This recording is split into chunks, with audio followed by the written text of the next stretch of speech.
before we start anything, we always want to let everybody know that welcome to the homelands of Tesuque Pueblo.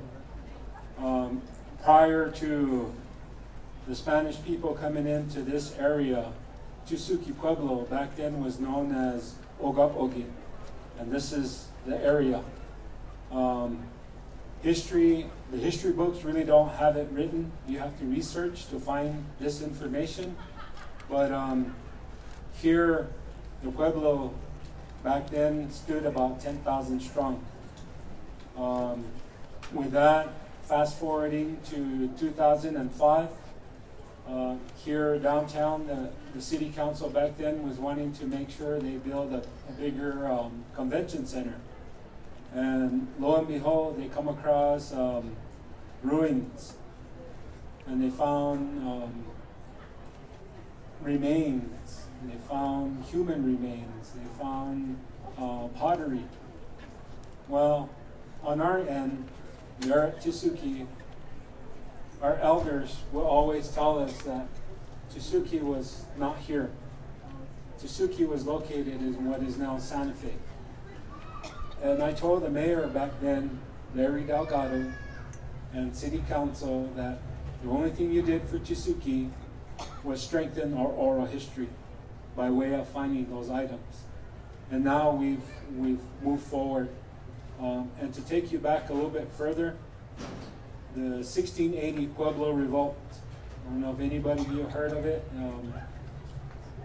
Tesuque runners, Kahtua and Ontua, were the two individuals that ran to the southern pueblos, carrying the message that there was going to be a revolt right here in this city, some 500 years ago. They ran from Tesuque down to what is now La Cienega. There's ruins down there, Pueblo ruins, and they ran across what is now I-25 over into the Galisteo. There's ruins down there, San Marcos Pueblo, San Cristobal Pueblo, Burnt Corn Pueblo, San Lazaro. Those were all pueblos that were once in that area, and they ran and they took these Nautic cords that signify, as they accepted the leaders of those villages accepted those Nautic cords. As the days went by, they untied the Nautic cords. And when all was untied, which meant that that's when the day was going to be for the revolt to happen.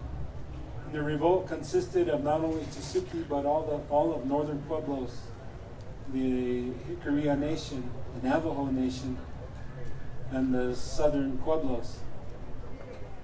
And these two boys, Kahtua and Ontua, they were 14 and 15 years old. Back then, you could, from what we understand, our oral history, you could feel the tension because everybody was doing politicking. The air was really tight. So Pueblo leadership didn't say anything to the two runners. All they told them was, you need to carry these Nautic cords to the southern pueblos. So as time went by, and they returned, and mind you, these two boys, ran a marathon over 30 miles and back in one day. And once the Spanish governor, Alterman, heard about what was happening, he dispatched his soldiers out to Tesuque Pueblo, and thereby arresting these two young boys. Now, tribal leadership was smart back then. They didn't disclose details. They didn't disclose anything. They were just told to take these Nautic cords. So when these two boys were being integrated here, they had no clue as to what was going on. And so that's why this morning, the Tesuque dance group, they danced out here, kind of explained a little bit to those that you were here. Excuse me. Here, in this very square where you all are standing, is where these two boys were hung. And there at Tesuque, we will always say they were the first two casualties of the 1680 Pueblo Revolt. And so when we say welcome to the homeland of Tesuque Pueblo, that's what we mean. Welcome to New Mexico, Pueblo country. And this holds strong to those of us, as Tesuque Pueblo, this Indigenous Day. It's meaningful.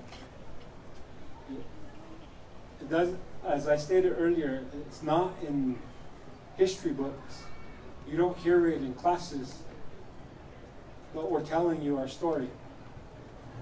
And you know, from here forward, I hope that there's love and respect amongst all races, that no one is greater than anybody, that we all stand on the same ground, eye to eye, and that as we move forward, I hope that I've touched you in your minds and in your hearts, that there's a reason for this, and no longer will nations probably stay quiet about their own issues, because we're at this point in time where we as leaders, we have to make those calls. We have to stand up, and we have to make sure that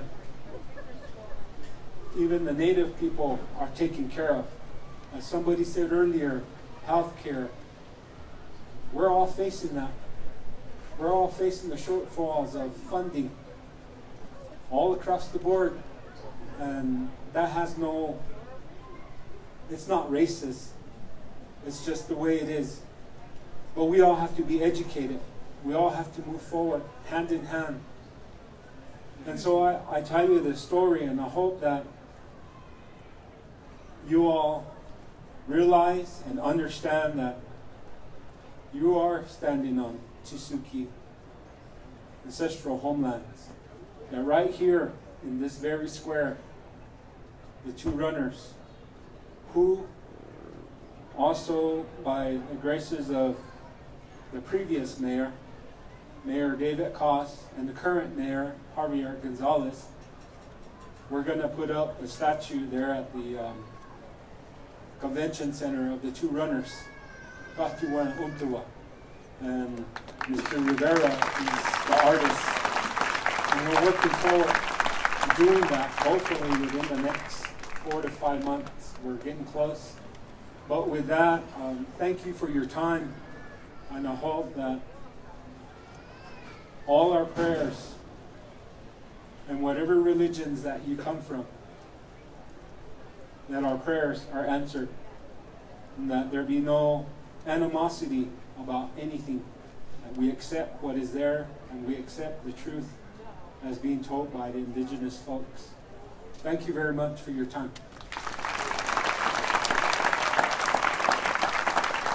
Thank you, Governor Mitchell.